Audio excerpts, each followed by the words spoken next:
చెడ్డ చేయాలని అతను అనుకున్నా ప్రజలకు మంచి చేసే ప్రయత్నంలో అతను భాగస్వామి అయినందుకు అతనికి కూడా నా థ్యాంక్స్ చెప్పుకుంటున్నా. ఇక ఇవాళ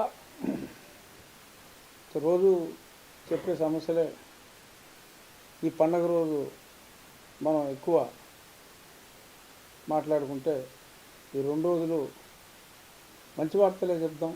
ఇక్కడ ఈ ప్రభుత్వం చేసే అన్యాయాలు ఇవన్నీ ఆల్మోస్ట్ సుమారు 4 సంవత్సరాలుగా చెప్తూనే ఉన్నాను కనుక ఇవాళ ఆ సమస్యల గురించి కాస్త పక్కన పెట్టి రాష్ట్రానికి జరగబోయే ఈ సంక్రమణం టైం మారింది.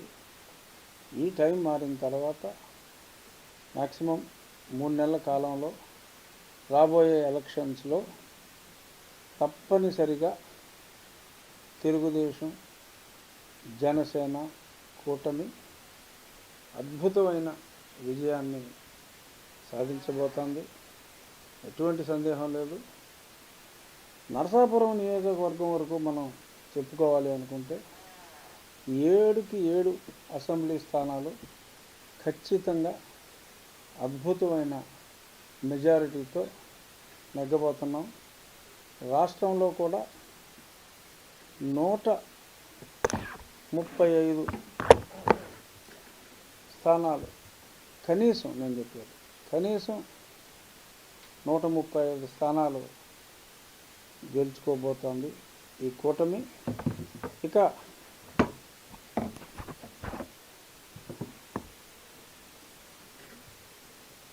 కాంగ్రెస్ పార్టీ కూడా ఎంతో కొంత వారి బలాన్ని పుంజుకోబోతోంది. ఇన్నాళ్ళు నా ప్రస్తుత పార్టీకి ఎంతో అండగా ఉన్న కొన్ని సామాజిక వర్గాల ఓట్లు కూడా కాంగ్రెస్ పార్టీ పగ్గాలు చేపట్టబోతున్న షర్మిల ఆమె భర్త చాలా ఓట్లను ఇన్ఫ్లుయెన్స్ చేయగలరు. అలాగే కొన్ని వైఎస్ఆర్ కాంగ్రెస్కి పూర్తిగా షిఫ్ట్ అయిన వర్గాలు కూడా మరి కాస్త తిరిగి సొంత గూటికి వెళ్ళే అవకాశమే ప్రస్ఫుటంగా కనపడుతుంది. కాబట్టి ఈ 135 అని నేను చెప్పింది షర్మిలకు కాంగ్రెస్ పగ్గాలు అప్పజెప్పడానికి ముందు, అంటే తను ఈ పార్టీలో జాయిన్ అవ్వక ముందు చేసిన సర్వేలు. దీనివలన ఈ 135 స్థానాలు కూటమికి రావాల్సిన ఈ 135 స్థానాలు 155 కూడా వెళ్ళే అవకాశం చాలా స్పష్టంగా ఉంది. అది ఎంత ఎఫెక్ట్ ఉంది ఏంటి అనేది ఒక 15 రోజుల తర్వాత మళ్ళీ నేను సర్వే చేయబోతున్నా. ఆ 135 ఖచ్చితంగా పెరగటమే తప్ప తగ్గటం ఉండదు. రాయలసీమలో తగు శాతం ఓట్లను కాంగ్రెస్ పార్టీ చీల్చుకోగలుగుతుంది. ఇక్కడ కూడా కేవలం ఏదైతే కాంగ్రెస్ ఓటు బ్యాంకుని జగన్మోహన్ రెడ్డి గారు అప్పుడు తన చెల్లి తన బావ అనిల్ సహకారంతో గుంజుకోగలిగాడో అవి తిరిగి చెల్లి తన బావ వెనక్కి లాక్కునే క్రమంలో అద్వితీయమైన పరాజయాన్ని యువజన శ్రామిక రైతు కాంగ్రెస్ పార్టీ కూడగట్టుకుంటుంది. ఈ అద్భుతమైన తెలుగుదేశం కూటమికి వచ్చే అద్భుతమైన విజయం వెనుక, వైఎస్ఆర్ కాంగ్రెస్కి రాబోయే ఈ పరాజయం పరాభవం వెనుక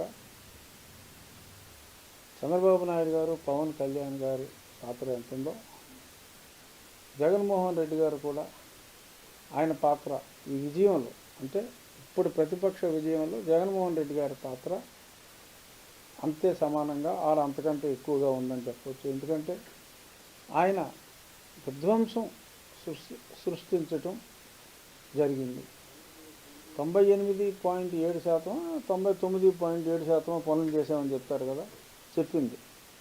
సో అది ఆ శాతం వరకు కరెక్టే, కానీ చెప్పింది చేయని శాతం అది.